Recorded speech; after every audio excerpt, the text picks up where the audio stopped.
see, what was the what were you asking me again?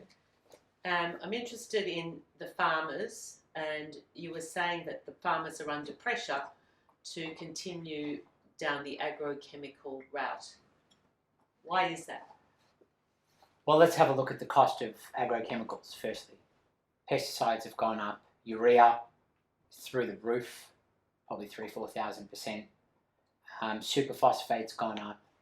A lot of these chemicals that are petroleum based have gone through the roof in their costs. Now, farmers were already struggling before COVID. Farmers are amongst the highest suicide rate in the country. And that's because modern agriculture essentially caused a depletion of their soil. They should be farming soil, not necessarily the plants themselves. And what we've done is we've allowed corporations to essentially indoctrinate our farmers. Now, what happens is this. A farmer goes in, they put chemical ferts all over, they also till, and they don't allow for that soil to recover. They don't allow for that soil to find its time to breathe. They don't use cover cropping. They leave the soil bare, and when you leave the soil bare, you draw more carbon out of the soil and into the atmosphere. But soil is actually the largest storer of carbon in the entire world.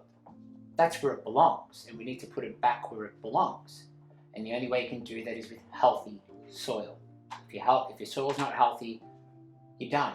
It's out everywhere. And that's how, Africa was once a thriving, had thriving land. It was beautiful. It was, parts of Africa where are now completely desertified.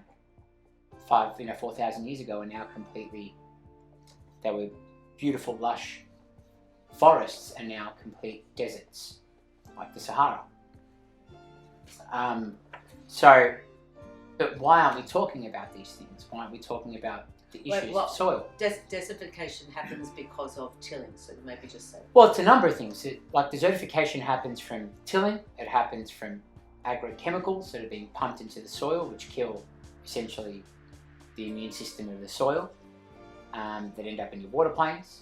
Then what happens is from there, to make things worse, we've separated the animals from the farm as well. The animals aren't the problem, the cows aren't the problem, it's where the cows are at. And we've moved them away from the farms. We've switched off the idea of rotational crops.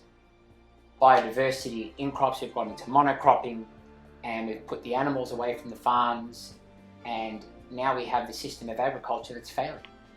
How does the animals being in the farm, how does that, I know that's part of regenerative agriculture, how does that change the nature of the soil? Well, think about this, manure. Why do we use manure on soil? We use manure because it's nutrient density.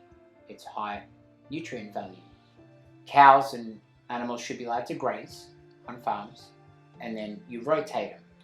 You rotate them on different blocks of those farms.